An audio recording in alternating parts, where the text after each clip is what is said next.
Salut à tous et à toutes, c'est Bruno M de Paname. Alors là, je vais vous dire les qualifiés pour les quarts de finale de la Ligue des Champions. Les qualifiés d'hier soir et de ce soir. Alors hier soir, il y a eu bien sûr les Blues de Chelsea qui se sont qualifiés 2-0 après avoir perdu 1-0 sur la pelouse de l'Iduna Park face à ce géant mur jaune. On sait qu'à Dortmund, il y a une grosse ferveur, une grosse ambiance. Mais heureusement pour les Blues, ils ne se sont pris qu'un seul but suite à une magnifique récupération où c'est Karim Adeyemi qui met la balle au fond. Et bah hier soir, il y a eu Raheem Sterling qui a ouvert le score à la 43e minute. Et ensuite, suite à une main d'un joueur du Borussia là, dans la surface, et bah Kai Havertz fait le break en transformant un penalty à la 53e minute.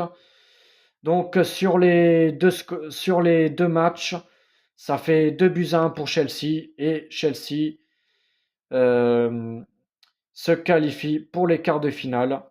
Ensuite, il y a eu, enfin, de l'autre côté, il y a eu aussi Benfica Lisbonne. Et oui, le Benfica Lisbonne qui se sont baladés à domicile hier soir en s'imposant 5 buts à 1 face à une faible équipe de Bruges qui nous a surpris jusqu'à maintenant en Ligue des Champions.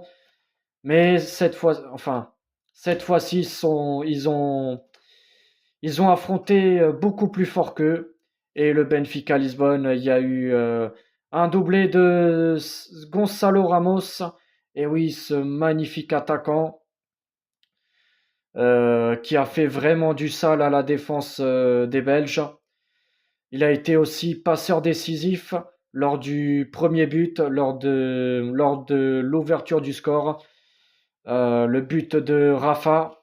Rafa aussi, que c'est un putain de joueur, un très très bon joueur, avec ses magnifiques dribbles, ses appels de balle, sa vitesse. Rafa qui est l'un des plus grands joueurs de l'équipe de Benfica. Il y a eu aussi, bien sûr, Chiquinho qui s'est fait carrément faucher par derrière dans la surface à la 70e minute. Joao Mario qui a quand même marqué son but en transformant un penalty. Joao Mario, c'était lui qui a ouvert le score à l'entame du match, mais malheureusement pour lui, il était en position de hors-jeu avec sa magnifique talonnade. Si je dis pas de bêtises, Joao Mario a joué le même nombre de matchs que un certain Zebio, la légende éternelle du club de Benfica. João Mario qui rattrape Zebio dans le nombre de matchs joués en Ligue des Champions avec les couleurs du Benfica.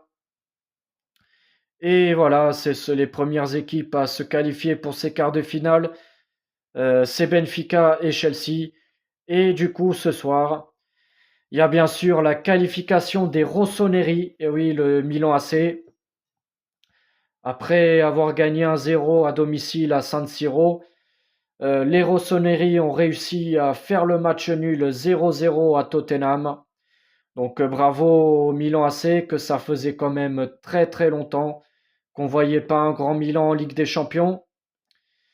Et du coup, de l'autre côté, bah, c'est bien sûr le Bayern de Munich qui élimine le Paris Saint-Germain. Le Paris Saint-Germain, comme tous les ans, c'est pas rêvons plus grand, mais bien sûr rêvons plus petit.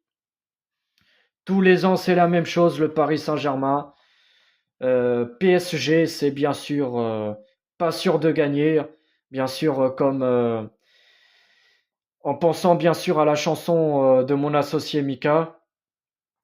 PSG, pas sûr de gagner.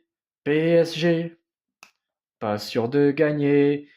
Et oui, le Paris Saint-Germain, il y a aussi bien sûr, c'est la danse du Qatar, c'est la danse des milliards, mais on n'arrive pas à gagner, c'est nous le PSG.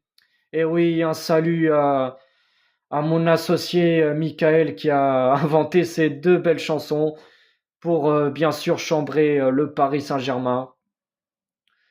Le Paris Saint-Germain, avec tout ce qu'ils investissent, franchement, vous investissez des milliards juste pour gagner la Ligue 1.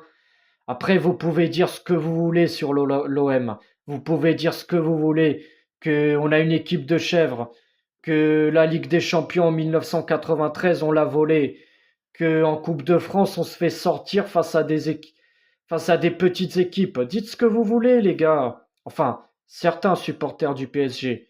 Faut pas mettre tout le monde dans un sac.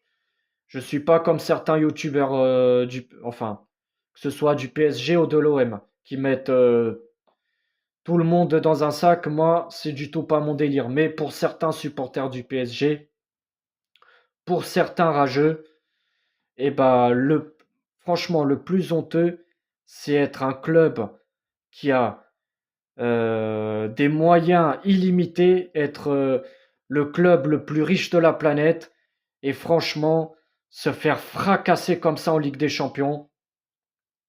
En plus, par des anciens de votre club, c'est ça que ça fait le plus mal.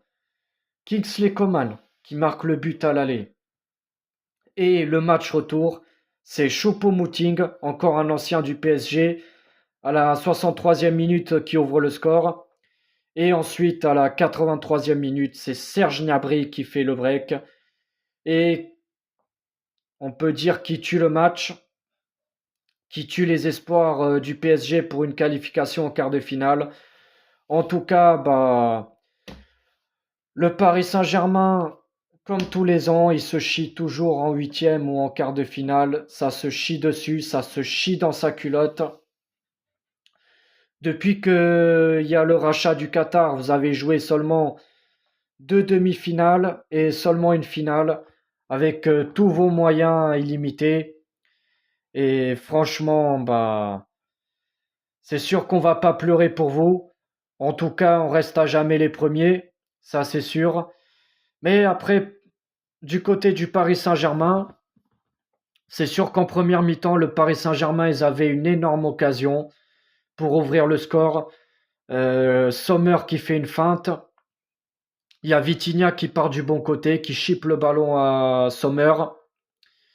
Et du coup, Vitinha, au lieu de faire une frappe forte et sèche, et bah, il se met à faire une petite frappe. Et De Ligt, heureusement, arrive à sauver le ballon sur la ligne. Donc, si le Paris Saint-Germain aurait ouvert le score en première mi-temps, peut-être ça aurait changé le scénario du match. Les choses seraient passées autrement. Les choses se seraient passées autrement. Mais voilà. En tout cas, bah, nous, supporters de l'OM, on est contents. Bravo le Bayern. Le Bayern qui est devenu quand même un peu la bête noire du Paris Saint-Germain. En tout cas, c'est la danse du Qatar, c'est la danse des milliards, mais on n'arrive pas à gagner, c'est nous le PSG. Bye bye le PSG. Et oui, tous les ans c'est la même chose. Allez-y, rêvez plus grand. C'est pas rêver plus grand, c'est rêver plus petit.